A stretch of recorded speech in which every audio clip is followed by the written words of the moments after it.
না না বোঝে না তো, ভোটে নেওয়ার সময় তো ঠিক মতো ভোট মারিয়ে লিছে একাই, এখনই তো ভালোই বসে।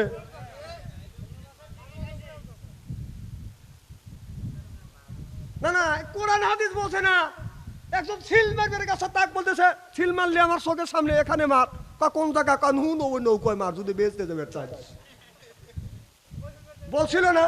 তাই এটা এই নৌকা সেই নৌকাটা নুহু নবীর নৌকাতে নৌকো থেকে বলা লিখে বাচ্চা বাহালুল পাগল ওই লাঠিতে হাতে নিয়ে বাচ্চা হারুন রশিদের কাছে যাইয়া সালাম দিচ্ছে, আসসালামু আলাইকুম। ও বাচ্চা হারুন রশিদ আমার সালাম নেন। বাচ্চা হারুন রশিদ তখন মনে মনে বলতেছে মরার আগে পাগল আইসা দাঁড়াইছে। কথা বুঝতেছে না? হারুন রশিদ চিন্তা করতে আমি মারা যাবো, আর আবার এই পাগলের পাল্টা পড়ে গেলাম আমি। এবার অনেক লোক চতুর্দিকে বসে আছে, দাঁড়া আছে। বাদশা হারুন রশিদ এখন দুনিয়ার থেকে বাজান বিদায় হয়ে যাবে। এবার বলতেছে বাদশা হারুন রশিদ আপনার কেমন লাগে? বাদশা পাগল বাহালুল যখন বললেন বাদশা হারুন রশিদ আপনার কেমন লাগে? বাদশা হারুন রশিদ বলে পাগল রে আর আমার সাথে মস্কারি করিস না, আমি এখনো বিদায়ের পথে।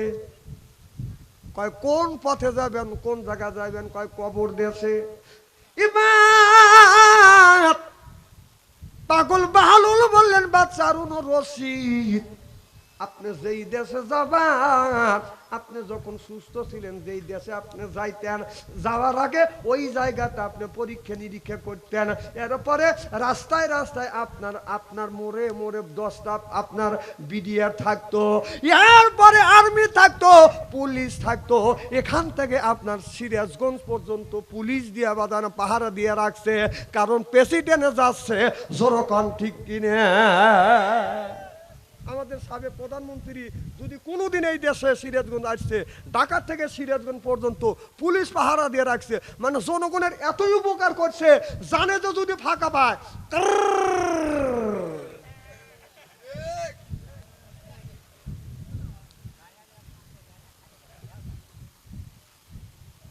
বলি বাদশা হারুন রশিদ আপনি যখন এক জায়গায় যাইতেন, পুলিশ যাইতো, র্যাব যাইতো, এরপরে আপনার আর্মি যাইতো, বিডিআর যাইতো। জোরকান ঠিক কিনা? আপনি যেই জায়গা যাবেন ওই জায়গা আপনি কি বিডিআর পাঠাইছেন? আমার কথা কি বুঝতেছেন? এবার বাদশা হারুন রশিদ বলে পাগল বাহালুল মরার কাটা গায়ে নুনের ছিটা দিস না।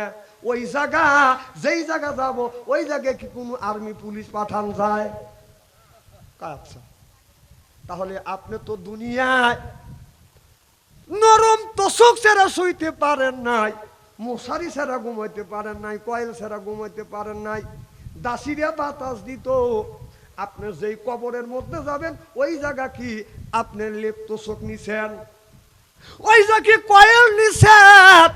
ওই জায়গা কি মানুষ নিছেন? যেই জায়গা হাজার হাজার সাপ বসে আছে, এই সাপ বিছু একটা বার যদি কামড় দেয়, এই কামড়ের যন্ত্রণায় এক নয় দুই নয় 1000 বছর পর্যন্ত জ্বলতে থাকবে, পুড়তে থাকবে। কবি বলে কোনখানে ঘুরিয়ে বেড়াও হীরারও পাহাড়, সরে বেড়াই এই জগতে বীরের জানোয়ার, এক এক কামড়ের জ্বালায় 1000 বছর দায়, এমনি করে কামড়াইবে লাখো লাখো বার।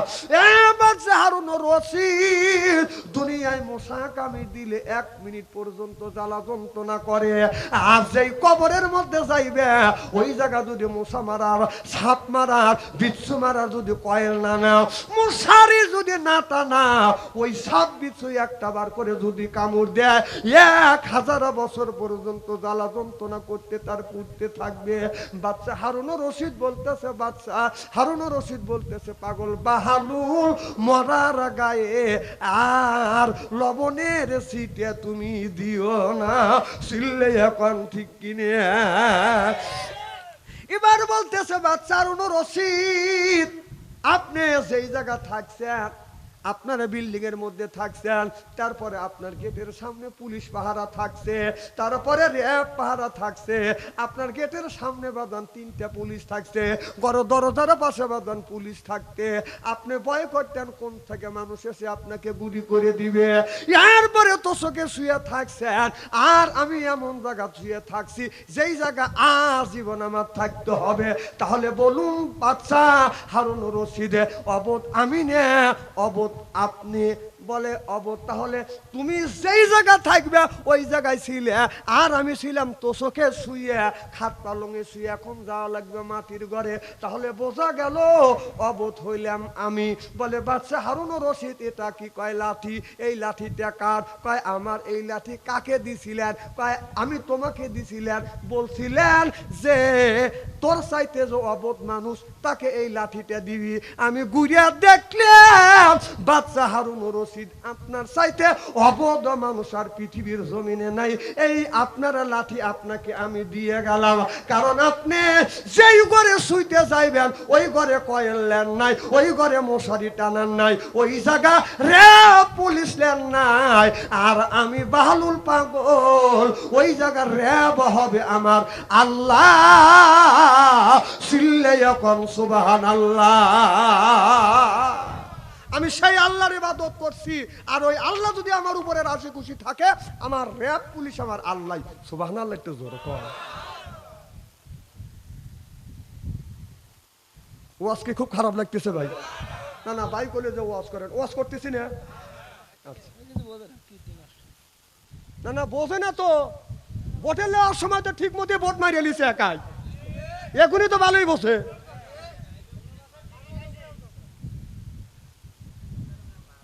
না না কোরআন হাদিস বলছে না, একজন সিল মারবে কাছে তাক বলতেছে সিল মারলে আমার চোখের সামনে এখানে মার। কোন জায়গা কানহু নৌকায় মার যদি বেচতে যাবে চাই বলছিল না। তাই এটা এই নৌকা সেই নৌকাটা নুহু নবীর নৌকাতে নৌকা থেকে পালালি কে?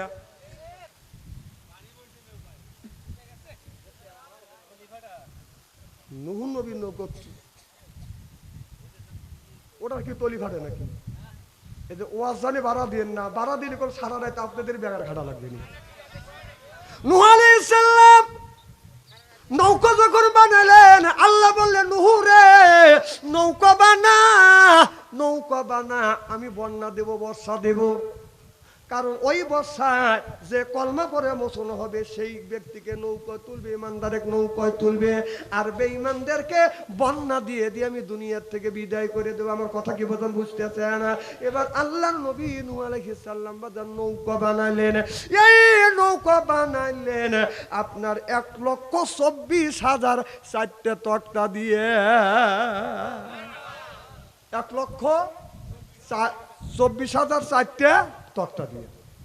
1,00,000 মুফাসসির কিরামেরা বলেছে 1,24,000 পয়গাম্বরের নাম বাজান আপনার 1,24,000 তক্তার সাথে লেখা ছিল, আর 1,24,000 4টে তক্তা ওই আপনার আল্লাহ নবী পাঠাইছে 1,24,000, কিন্তু 4টে তক্তার মধ্যে এই দুনিয়া পৃথিবীর আল্লাহর নবীর 4টে সাহাবীর নাম ছিলেন।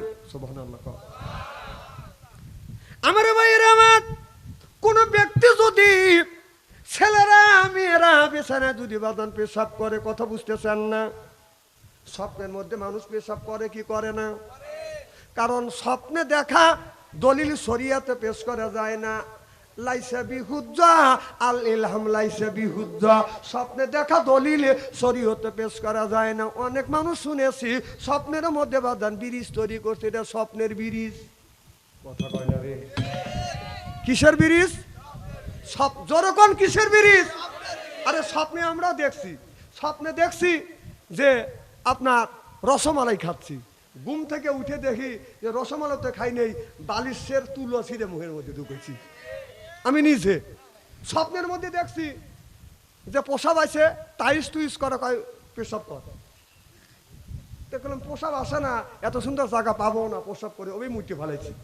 আর ঘুম থেকে জায়গা দিয়েছে ল্যাপ খাতা দিয়ে মুইতে ফেলাইছি। মা খালি কি রেতেছে, তো একটু আগে প্রসাব করা নিয়েছিলাম, বাবা মুইতে ফেলাইছিস। সে স্বপ্নের জিনিস সবকিছু পূরণ হয় না, মুটিয়ে ফেলা দেয়। বোঝে না রে। স্বপ্ন স্বপ্নই। আমার ভাইয়েরা আমার, এবার আল্লাহ বললেন কোন ব্যক্তি যদি বিছানা ভরে বাদান প্রসব করে, ছেলেরা বাদান প্রসব করে, ছেলে মেয়ে ছোট ছোট বাচ্চা হলে কান্নাকাটি করে বাদান, কান্নাকাটিতে ধরে রাখা যায় না। সারা রাত মা ঘুমাতে পারে না, বাবা ঘুমাতে পারে না ওই বাচ্চার কান্নায়। আপনার ওই যে 4 জন সাহাবীর নাম লেখিয়া ওই সন্তানের বালিশের নিচে যদি রাখা দেওয়া যায়, ওই সন্তান আর কান্নাকাটি করবে না। চিল্লাইয়া কান মারহাবা। কোন মহিলা, কোন পুরুষ যদি, অনেক বড় বড় পুরুষ আছে, বড় বড় মহিলা আছে, বিয়ে হওয়ার পরেও পুরুষ বিছানা বড় প্রস্রাব করে, বউ বাদন প্রস্রাব করে, কথা বলবে না রে, এটা একটা বেদি। আমাদের এলাকার একজন বিয়ে করছে 2-3 সালের মা, উনি বিছনা পরে প্রসব করে, বুড়ো কালে বউ ছাড়িয়েই দিল, প্রসবের লেগে বউ ছাড়ল। এ দোষটাকে ওনার স্বপ্নে হয়। এখন কেউ যদি প্রসব বিছনা পরে প্রসব করে, তাহলে এইটা আপনার 4টা সাহাবীর নাম লেখিয়া আপনার বালিশের নিচে রাখিয়া দিবেন, তাবিজ পড়বেন না। তাবিজ পড়া আমার কাছে হারাম, আপনাদের কাছে জায়েজ হইতে পারে, কথা বুঝতেছেন না আমার বন্ধুগণ, আমার ভাইরা আমার। এবার সুন্দর করে বাজার লেখিয়া বিছানা বালিশের নিচে রাখিয়া দিবেন। যতদিন পর্যন্ত এটা আপনার বালিশের নিচে থাকবে, শয়তান আসিয়া আর ধোকা দিয়ে লোকটাকে প্রসব করাইতে পারবে না। মারহাবা, একটু জোরে কর। অনেক পুরুষ আছে বইয়ের কাছে যায় বলে, তোকে দিয়ে আমার সংসার চললো না, আমার আর একটা বিয়ে করা লাগবে। এইরকম পুরুষ আছে না, না বাজান নাই? অনেক মহিলা আছে স্বামীরে বলে, আমার মতো মহিলা দেখে তোর মতো পুরুষের ভাত আমি খায়া গেলাম, আমি আর তোর ভাত খাইতে চাই না, তোর ভাত খাবো না, আমাকে ছেড়ে দে, তালাক দে, আমি আমার বাপের বাড়ি চলে যাব। কথা বুঝতেছেন না? বউ স্বামীর কথা শোনে না, স্বামী বড় কথা শোনে না। স্বামী যদি মাথার থেকে আসিয়া বিবিকে আর মোহাব্বতে যদি ডাক দেয়, সালমার মা, কথা কয় না, ও সালমার মা, উত্তর দেয় না, ও সালমার মা, উত্তর দেয়, আছে না নাই? স্বামী স্ত্রীর মধ্যে যদি দ্বন্দ্ব হয়, যদি মোহাব্বত না থাকে, 4 সাহাবীর নাম লেখিয়ে বালিশের নিচে রেখে দিবেন। আল্লাহর কসম, স্বামী স্ত্রীর ভিতরে মোহাব্বত পয়দা হয়ে যাবে।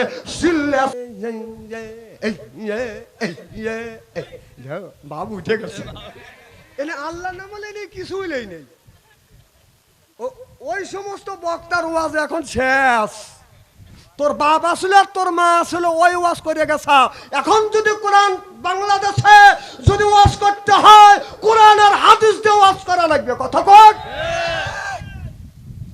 মাজারের ওয়াজের দিন চলে গেছে।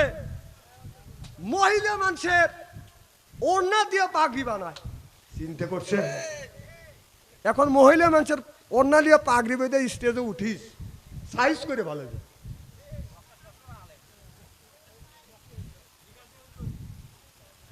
ঠিক বললেও ঠিক ঠিক।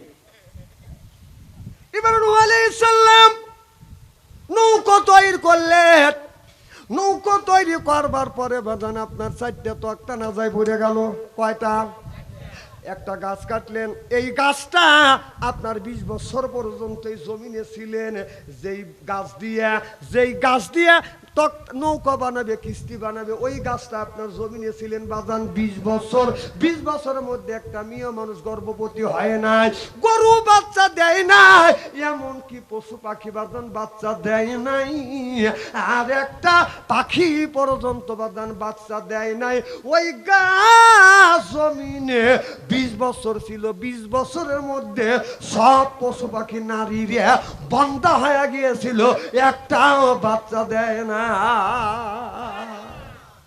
গাছ যখন কাটলেন, পাখি ডিম পাড়া শুরু করলেন, মুরগি ডিম পাড়া শুরু করলেন, মহিলারা গর্ভবতী হতে লাগলেন। 4টা আপনার ওই আপনার 1,24,000 তক্তা দিয়ে নৌকা বানানোর পরে 4টা তক্তা না যায় নূহ আলাইহিস সালাম বলে আল্লাহ মাত্র 4টা তক্তা যদি হয় আল্লাহ গো কিস্তি সম্পূর্ণ হবে, আমি এখন তক্তা পাবো কোনে? আল্লাহ বলে বন্ধুরে ওই নীল নদীর মাঝখানে একটা গাছ আছে, ওই গাছটা কাটলে 4টা তক্তা হবে, গাছটা তুমি নিয়ে আসো। বলে আল্লাহ নিম্নত কে যাবে? ওই জামানার মধ্যে বাদান একজন পালোয়ান ছিল, তার নাম হলো উজ বিন অনক, 2.5 মাইল লম্বা। কয় মাইল? 2.5 মাইল যদি একটা মানুষ যদি লম্বা হয় তার নাম হলো বাদান উজ বিন অনক। আপনার 2.5 মাইল যদি বাদান লম্বা হয়, এই 2.5 মাইল লম্বা লোকটা যদি হয় তার দাঁত হবে কয় হাত? আপনি কন্ত আর কথা কবি নিবে 5 হাত, কয় 5 হাত? 2.5 মাইল যদি লম্বা হয় আপনি একটু হিসাব করেন, আপনি 3.5 হাত মানুষ, কিন্তু দাঁত কিন্তু আপনার পড়ায় 2 ইঞ্চির কাছাকাছি। কথা কয় না? তাহলে আপনি দিয়ে আমাকে দিয়ে আপনি অনুমান করেন একটা মানুষ যদি 2.5 মাইল লম্বা হয় দাঁত কেমন করে 5 হাত হইতে পারে? এখন কয় বড়, বিপদে পড়ে গেছে বড়। 1 মাইল 2.5 মাইল যদি লম্বা হয় আপনার দাঁতটা হবে বাদাল কম করে হলে বাদান 1 মাইল। এই উসবিন পালোয়ান সকালে নাস্তা করতো আপনার 450 রুটি দিয়ে। আপনার এবার নূহ আলাইহিস সালাম উসবিন অনকের কাছে যা বললেন, উসবিন অনক আমার ওই নীলনদ থেকে আমার ওই গাছ আর এনে দিতে হবে। বলে গাছ আমি এনে দিতে পারি, তবে আমি যতদিন ধরে জন্মগ্রহণ করেছি সকালবেলা নাস্তা করি 400টা রুটি দিয়ে, আমি জীবনে পেট ভরে উদর ভরে খাবার খাইতে পারি না। আমাকে যদি 1 পেট খাবার খাওয়াইতে পারো তাহলে আমি তোমাকে ওই গাছটা আইনে দিব। কারণ একটা লোক যদি পেট ভরে না খাইতে পারে ওই লোকটার কেমন লাগে? কথা কন। এই যে আয়না গড় নামে একটা গড় বানাইছিলেন একজন ব্যক্তি, বললেন আমি 3 মাস 6 মাস ছিল আয়নাগরের মধ্যে আটক ছিল, বন্দি ছিল 3 মাস আয়নাগরের মধ্যে, বাদন শুতে দেয় নাই। এই রকম করে হ্যান্ডকাপ দিয়ে রাখছে, পায়ে হ্যান্ডকাপ, হাতে হ্যান্ডকাপ, চোখটা বাদান বান্দা, খাবারের সময় চোখটা খুলে দেয় না। দিন কি রাত একটা আপনাকে মাথার মধ্যে ঢুকাচ্ছেন, কি দূর অবস্থা ওই লোকগুলির গেছে। ওই লোকটাকে যখন বলল আপনাকে মেরে ফেলা হবে, হত্যা করা হবে, লোকটা চোখের পানি পেরেছিল, ফেলে কেঁদেছিল আর বলছিল আমাকে মেরে ফেলেন, দুঃখ নাই, তবে আপনাদের কাছে অনুরোধ আমার মৃত্যুর আগে 10 মিনিট আমাকে টান হয়ে শুইতে দেয়। কথা কি চিন্তা করতেছেন? মাথার মধ্যে ঢুকান যে কোন পর্যায়ে গেলে লোকটা মৃত্যুর রাজি, কিন্তু মৃত্যুর আগে আপনার জীবন দেওয়ার আগে 10 মিনিট আরামে টান হয়ে 10 মিনিট শুয়ে থাকতে চায়। তাহলে কত কষ্ট রাখছে এই ডাইনি, কথা কয় না? আমার মনে হয় আমি এই সরকারকে বলবো যেরকম আয়নাগরের ভিতরে এদেরকে কষ্ট দিয়েছে, এদেরকে ভারত থেকে নিয়েছে আয়নাগরের মধ্যে রেখে এই রকম শাস্তি দেওয়া দরকার। জনগণ ঠিক কিনা? যেন জিনিসটা হারাম হয়। কথা বুঝতেছেন না? ওই বাড়িতে মাসে মাসে আমাদের দেশে এমনও বাড়ি আছে কেউ আপনার সুন্নাতে খাতনাতে বক্স বাজায়, কেউ আবার বিয়ে বাড়িতে বক্স বাজায়, কেউ আবার জন্মদিনে বাজান বক্স বাজায়। কিছু মানুষ আছে প্রত্যেক মাসে মাসে এমনি বক্স বাজায়।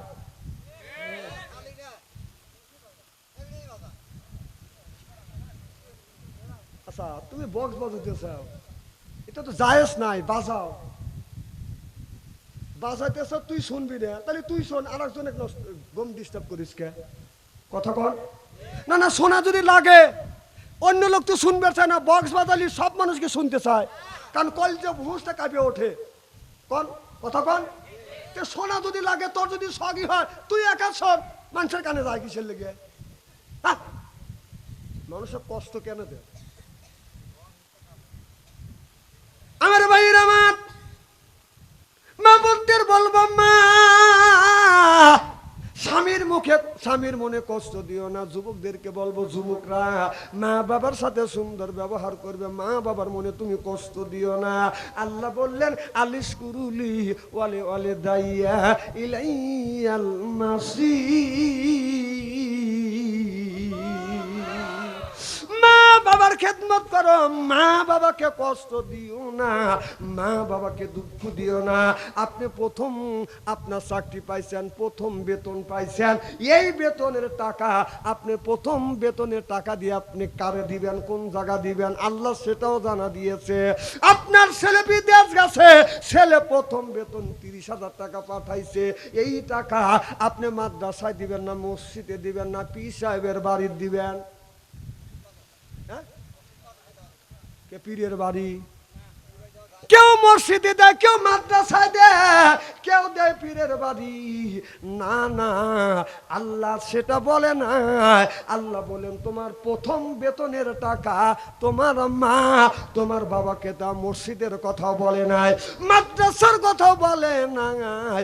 ফালিল ওয়ালিদাইনি ওয়াল আকরাবি, আল্লাহ বললেন প্রথম বেতনের টাকা তোমার মা বাবারে দাও। জোরে জোরে কোন সুবহানাল্লাহ। তারপরে আপনি মসজিদে দেন, মাদ্রাসায় দেন, আমার কোনো দুঃখ নাই, পীরে দেন। আচ্ছা, এই যে ফেনীতে বন্যা হচ্ছে, আপনারা শুনছেন না দেখছেন? শুনছেন, দেখছেন, সহযোগিতা করছেন, করছেন কিনা? আমার মনে হয় বাংলাদেশের খালি এক দল বাদ দিয়ে সব মানুষ টাকা দান করছে। কথা কয় না? একদল বসে তারা চাইতেছে যে বন্যা খালি ওই 13 জেলা 12 জেলা হইলে কেন, সারা বাংলাদেশ ডুবে যাক। কথা কোন? খালি এক দল বাদ দিয়ে বাংলাদেশে যতগুলি দল আছে 10 টাকা 5 টাকা হলেও দিছে। কথা কোন? ওই এক দল। আর আরেকটা দল হলো পীর বাবা। একটা পীর বাবা দেখলাম না যে ওরস হলে, মৌলানা সাহেব, ওরস হলে গরু লেয়, মুরগি লেয়, ছাগল লেয়, বকরি লেয়, নিয়ে পীর বাবা খায়া খা পেটটা বানাইছে। কি দেখছেন? একটা পীরে কো দেখলাম না যে একটা পীর টাকা লিয়া যা আপনার ওখানে সাহায্য করছে, সহযোগিতা করছে। একটা পীর দেখছেন খালি গরু খাইছে আর খায়, খাওয়ার জন্য বসে আছে। আর পাবলিকে পাগল, খালি বাবার বাড়ি নিয়ে সব দেয়। আল্লাহর কসম করে বলতেছি, বাবা যা খাইছে, যা দিছে, বাবার বাড়ি দান তো করছেন, ভালো কথা। সব তো দূরের কথা, কিয়ামতের ময়দানে সৈন্য সৈন্য। কথা কর, পীর পাম দেয় কি তা জানেন? আমার ওরসে একটা গরু দিয়ে দিবি, বেহেশতে নিয়ে যাবো আমি। নাউজুবিল্লাহ। বাড়ির যখন জোরকন একজন ভক্ত পীর দিছে হলো গরু, যে হুজুর আপনার ওর সাথে গরু দিছি, এখন নামাজ কালাম জিকির আজগার কি করবো? এই জিকির আজগার কিসের? তুই হাসরের ময়দানে ঘুরবি, আমি তো পিছন থেকে হাত পাড়ে ধরে চ্যাঙ্গা দিয়ে ভিতরে দিয়ে দেবো, বেহেশতের মধ্যে চ্যাঙ্গা দিয়ে দেবো। কারণ মুরিদ কয় যে জীবনে বহুত পীর দেখছি, সব পীর বলে সাবত করে আল্লাহ বেহেশতে দিবে, আর হুজুর নাকি চ্যাঙ্গা দিয়ে দিবে। উনি এই কথা ভাবতে ভাবতে বিছনা শুইয়া ঘুম এসে গেছে। স্বপ্নের মধ্যে দেখে যে স্বপ্নে দেখতেছে ধান্দা করছে। ধান্দা বোঝেন না, যে যে ধান্দা করে সেইটা কিন্তু স্বপ্নের মধ্যে দেখে, দেখে না? তে ধান্দা করতেছে যে স্বপ্নের মধ্যে উনি মরে গেছে, কিয়ামত শুরু হয়ে গেছে, উনি ঘোরাফেরা করতেছে। এখন ঘোরাফেরা করতেছে, জান্নাতের গেটের সামনে দিয়ে ঘোরাফেরা করতেছে। একজন এসে হাত পেরে ধরছে, মানে ধরছে, ধরার মতো ধরছে, হাত মুড়মুড় করতেছে। টাকাটা আড্ডি গুড্ডে ভেঙে গেছে। টাকা দেখা যে ভাবছে যে পীর সাহেব ধরছে, আমি চ্যাঙ্গা দিয়ে বেহেশতের মধ্যে দিবে। টাকা দেখা যে পীর সাহেব ধরে নাই, মালিক ফেরেস্তা ধরছে। হাত মুড়মুড় করে ফেলাইছে। কা কে আপনি? কা আমি ফেরেস্তা মালিক। কা আমার হুজুর কৌ? কা ভিতরে গেলে দেখবিনি। চ্যাঙ্গা দিয়া দোজকের মধ্যে ফালা দিছি। পীর সাহেব যায়া দুপুটা পড়ি, টাকা দেখা যায় পীর সাহেব মুড়ি যা দেখা যায় পীর সাহেব আগেই ফেলাইছি। কারণ পীর সাহেব মুরিদ বলতেছে, কি বাবা আপনি আমার বেহেশতে দিবেন, এখন তো আপনি আগে আইসেন, তা আগে আমাকে হচ্ছে, তা আমাদের তোক পরে হচ্ছে। আগে আমাকে ঢুকাইছে, তারপরে তোক ঢুকাইছে। শোনেন, যা লোকটা মনে করেন যে পীর সাহেব আমাকে বেহেশতে নিবে, আগে পীরকে দোজকের মধ্যে দিবে, তারপরে তার মুরিদকে দোজকে দিবে। আমার ভাইয়ের আমার আল্লাহ বললেন ফালিল ওয়ালিদাইনি ওয়াল আকরাবি, তোমার মা বাবার সাথে সুন্দর ব্যবহার করো, তোমার মা বাবাকে প্রথম বেতনের টাকা দাও, তারপরে মসজিদে দাও, আমার আপত্তি নাই, মাদ্রাসায় দেন, আমার আপত্তি নাই, এরপরে মা বাবার সাথে সুন্দর ব্যবহার করো। অনেক মহিলা আছে, অনেক স্বামী আছে, মা বাবার খেদমত করতে চায় কিন্তু বইয়ের কারণে মা বাবার খেদমত করতে পারে না, এই রকম মহিলা আছে না বাজান না? যুবকদেরকে বলবো, যুবক, মার মনে কষ্ট দিও না, বাবার মনে কষ্ট দিও না, মা বাবার মনে কষ্ট দিয়ে বারবার মক্কায় যা যদি হজ করো বাবা, এই হজ আল্লাহর দরবারে বাদান কোনোদিন কবুল হবে না, হইতে পারে না, হওয়া সম্ভব না। আল্লাহর এক বান্দা আল্লাহর কাছে কান্দে বলে, আল্লাহ রে, আমি মক্কায় যাব, মদিনায় যাব, হজ করব। মক্কা মদিনায় যাবে, হজ করবে, বাদান হজের টাকা বাদান জমা হয়ে গেছে, এখন হজে যাবে। মার কাছে বলে, ও গো মা, আমি হজে যাব, মা আমাকে বিদায় দাও। মা বলো, বেটা রে, তুই হজে যাইস না, তুই হজে যাস না বেটা, আমি তোমার মা তোমাকে নিষেধ করলাম। এবার ছেলেটা বলে, মা হজ করা আল্লাহর হুকুম, আমি হজে যাব, তুমি কেন নিষেধ করতে চাও গো মা? মা রে, আমি তোমার নিষেধ শুনবো না। এবার ছেলেটা মাকে না বলে বাদন হজে গেছে। এবার মা চোখের পানি ফেলে দিয়ে দিয়ে কান্দে আর বলে, আল্লাহ, আমার বেটা, আমি অসুস্থ মা, বিছানা ভরে পেশাব করি, বিছানা ভরে পায়খানা করি, আমার প্রসাব পায়খানা আমি পরিষ্কার করতে পারি না। আল্লাহ, আমার বেটা আমার খেদমত না করিয়া, আমার খেদমত না করিয়া বেটা হজ করবার জন্য গেছে। আল্লাহ, আমার বেটাকে চোরের অপবাদ না দিয়ে এই জমিনের বুকে আমার বেটাকে মৃত্যু দিও না। মায়ের দোয়া আল্লাহর দরবার অব্যাহত ভাবে কবুল, যেরকম সুবহানাল্লাহ। এই যুবকটা হজ করবার জন্য রওনা দিছে, হেঁটে হেঁটে বাদান হজ, ওই যুগে ছিল বাদান হাইটে হাইটে হজ করতো, বিমান হেলিকপ্টার ছিল না, হাইটে হাইটে হজ করতে বাদান যাইতে বাদান 3 মাস হয়ে গেছে। এখন কিছু দূর হাইটে যায়, আপনার 10-15 মাইল হাইটে যায়, একটা মসজিদ পায়, ওই মসজিদের মধ্যে বাদান শুয়ে থাকে। ওই জামানার মসজিদে তো বাদান তখন বাদান বিল্ডিং ছিল না, খড়কুটো দিয়ে বাদান সোলার, পাটের সোলা দিয়ে বাদান বেড়া দিত, কথা বুঝতেছেন না? সন দিয়ে বন দিয়ে বেড়া দিত, দরজা থাকতো, নাই, জানলা নাই, জানলা আছে তার দরজা নাই, কথা বুঝতেছেন না? ওই মসজিদের মধ্যে বাজান শুয়ে আছে। ওই গ্রামের মধ্যে একটা গরু চোর চুরি করবার জন্য, গরু চুরি করবার যখন গেছে, আপনার গরু চুরি করিয়ে যখন নিয়ে যাচ্ছে, আপনার পালের মধ্যে 10টা গরু আছে, একটা গরু নিয়ে যখন রওনা করছে, তখন আর 9টা গরু বাজান চিল্লা পাল্লা শুরু করে দিছে। বাড়িওয়ালা শয়তান পাইছে, উঠে দেখে চোর গরু নিয়ে যাচ্ছে। এবার সর সর বরে চিল্লা পাল্লা করছে। গণবসতি চতুর্দিক থেকে মানুষ যখন বাদান হারিকেন নিয়ে, নাতি নিয়ে, টর্চ লাইট নিয়ে বাদান চোরকে ধাওয়া করছে। চোর চিন্তা করতেছে, আমি তো ধরা পড়ে যাচ্ছি, এখন তো কোনো উপায় নাই। এবার সামনে দেখে মসজিদের বাদান দরজা খোলা, মসজিদের মধ্যে ঢুকছে চোর।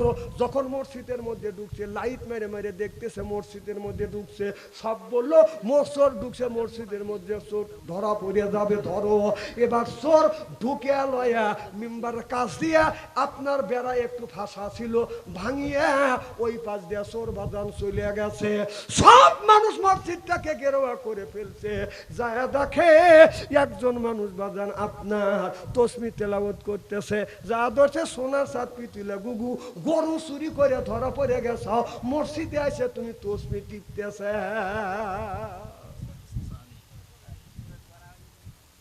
আমার ভাইয়ের আমার, এবার যখন বলছে তুই কেন ঘরে চুরি করবে গেছিলি, চল, এই বলে উদ্যম মাধ্যম কিছু দিছে, কথা বুঝতেছেন না? দেওয়ার পরে বলতেছে, ভাই আমাকে মাইরেন না, আমি চোর না। কয় চোরও ধরা পড়লে সেও বলে আমি চোর না, এমন মারা মারছে।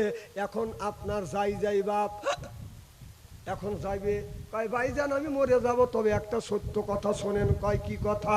বলে ওয়াল্লাহি ওয়াল্লাহি ওয়াল্লাহি, আল্লাহর কসম করে বলতেছে আমি চোর না, তবে আমি আল্লাহর আপনার জিকিরের মশগুলে ছিলাম। আমি যখন ইবাদতে ছিলাম একটা মানুষ ঢুকছে, তাও আমি দেখছি। এই মানুষটা আপনার মেম্বারের ওখান থেকে বাইয়া বের হয়ে গেছে, তাও আমি দেখছি। আমি হইলাম অমুক দেশের অমুক লোক, হজে যাওয়ার জন্য আসছি। আমার মা বদদোয়া করছে, আর এই মায়ের দোয়া কবুল হয়ে গেছে। আমি বলছি মা আমি হজে যাব। মা বলে বেটা হজে যাই না, আমি তোমার মা বিছানা বড় প্রসাব করি, পায়খানা করি বেটা, আমি পায়খানা করি প্রসাব করি, এইগুলি পরিষ্কার করতে পারি না। তুমি যদি হজে যাও, আমি মা আমার কে খেদমত করবে? আমি মায়ের কথা শুনি নাই। মাল্লার কাছে বলছিল আল্লাহ আমার বেটাকে চোরের অপবাদ না দিয়ে দুনিয়ার থেকে বিদায় করে নিও না। লোকটা কান্দি আর বলে এটা আমার মায়ের দোয়া কবুল হয়ে গেছে। আপনাদের বলি আমি চোর না, তবে মারেন আর কাটেন, তবে